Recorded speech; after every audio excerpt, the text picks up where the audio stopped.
In this video, we're going to go over some of the editing tools to use within Canva. So when you're in Canva, we're just going to go over here to create a design. You can search for just about anything. I am just going to start with a blank doc for today. And then once you are in Canva, just a couple of the kind of main features here. So along the top, you're going to see a header bar. This is going to contain all of the larger actions relating to your design. We'll get more into the details of that in just a bit. Down below that, you'll see the toolbar. The toolbar is going to be an intuitive toolbar, so it's going to change based on what it is within the design you're interacting with. Along the side here, you will see the object panel. So that's going to be where you find all of the tools and features while you're designing. And then along the bottom is where you will see a footer. That is going to contain the functions and options just to be viewing your design. All right, so let's go a little more in depth with some of these features. Under File is going to be all of the larger areas of the features of your design. So the first part is obviously renaming it. That way your project is in there. Beyond that, these are going to be different settings as far as the layout, downloading, those kind of more key parts under the File button. The magic switch is going to have some AI features built into it. Once we put things on here, it will allow us to convert to presentation. Canva is still working on this feature, so it's not 100% there yet. And then there is the capabilities to translate. Next, under editing, you can kind of be within the editing mode, suggesting mode, commenting view only, similar to how Google works within that. Undo or redo buttons. That is just the saving, your project name, and then if you want to add collaborators on this, that's where you would put it right here. If there were comments on the page, this is where those would show up. When you are ready to share, this is going to be an important part here. It can have just a link that you share. It can automatically go within Google Classroom, or sometimes you may just want to download it to your computer. That's how you'll print and do things like that. All right, so let's come back to the Canva homepage here and just go over some of the template options. So you're going to find a whole toolbar here of a vast amount of options. Doc is going to be what you'll use for just like basic worksheets. There is just a worksheet feature too. Whiteboard is going to be kind of like an interactive whiteboard. Presentation is what you can use to essentially make Google Slides. Social media, that really is only going to matter if you're in charge of any of your school's social media. But if you go under the education toolbar, it's actually going to give you quite a lot of options. So it's going to give you lessons, presentations, videos, infographics. Classroom posters can be super nice for the purposes of just saving some money and designing some of your own classroom posters and whatnot. Infographics can also be a great tool to design your own infographics that you can then turn into PDFs for students to be using. If you go over here into the templates area, this will give you so many great starting points to jump off of. So if I go just to back to school, for example, and if I'm looking for a flyer or if I'm looking for a presentation, there's all different things you can look through. I might filter this for education, 5th grade, and just see what I get. So here's a bingo challenge. We could customize that template. And then it's going to open this up. At this point, I kind of have the capabilities to go in and change what I want to change. So maybe I want something to be about maybe not just one pet who has at least 2 pets, for example. I could also come over to elements and insert more graphics or different shapes. Really, the world is your oyster here, with starting with that template and then what you would like to do from there. Another pretty awesome feature, just a reminder, if I go up to that magic switch, I can translate this document into quite a lot of other languages. Maybe I have a student who speaks Arabic.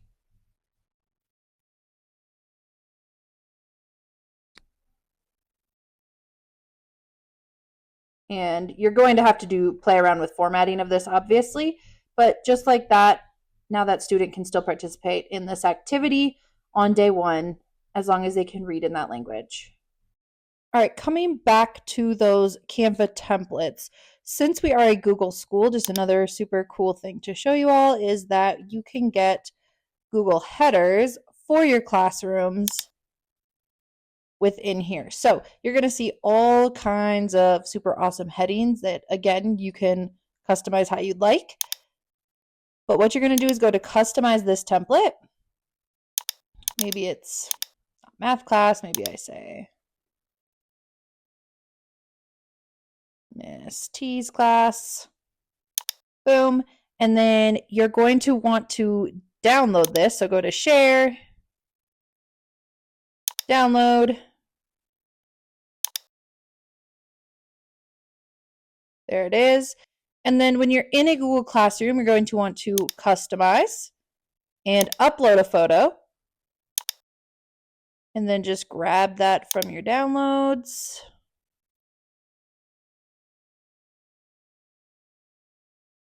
I think it was this one. Perfect. And just stretch that out to be full-sized. And just like that, you have a beautiful little Google Classroom header. All right, I know I said that they're still working on this feature, but I do want to show you it in its simplest form. It should get better as time goes on. So if you go to the magic switch, I just have a document pulled up with just some bulleted points.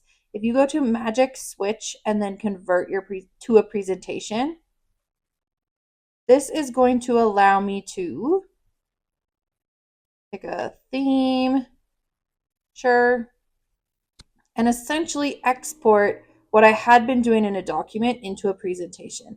This can be great for notes you might have or things you might have in a file that you want to turn into a presentation, just as a quick way. Obviously, there's some things you might still want to go back in and edit or add some graphics, things like that, but it does give you the baseline of turning a document into a presentation. All right, so once I am in this, I just want to spend some time going over some of these elements because there are a ton. The elements are going to group themselves based on their type. So you're going to see the shapes and lines together, the graphics, some AI image generators, tables, photos, videos, audio, charts, stickers, frames, grids, you'll see on and on. So if you want to search for graphics, maybe I want to look up standing in line. Perfect. That will allow you to do that. The frames are actually pretty cool. What those are going to do, I'm actually just going to type that in so I can show you better. These are going to allow you to insert a picture, and it's just going to automatically make it size to whatever that is. This can be super nice for like all about me's, getting to know you, if you are making your own class newsletters where you want to insert photos of the kids. So what you're going to want to do for that is go to your uploads. I have some things in here. Pull that in there. Boom. Ready to go. One more element over here that's kind of fun to play around with is you can generate your own image based on 5+ words. So maybe in this one, I want it to say kids entering the classroom and hanging up backpacks. It does a pretty good job of coming up with what you're looking for. So I know when you're looking for something super specific, that AI generator can be a nice way to generate some of those graphics. The next thing I want to show you is how to share this. So you will go to share, and from here you can invite people with edit access. So if you have colleagues that you want to work on things together with, you'll do it that way. Otherwise, you can copy a link and send it to people that way. You also can, if you're with your organization, sign up that way. Similar to how you share across Google, you can type people's names here as well. And when you're sharing it with them, you can change them to be view only or can comment only as well. The other thing here that you might want is to go into present mode if you're wanting to show that, or you can download it. And what's nice about this is you can kind of choose how you want it. If you want to transfer it over to be more of a PowerPoint document, or if you want to print it out. You can turn videos into GIFs, pretty cool. But download is what you can do as well. That was just an overview of some of the many features within Canva. The whole second part of this class is going to allow you to play around with some of this in some specific ways. So feel free to explore a little right now, but know that you will have time in the second part of this course to use these tools as well.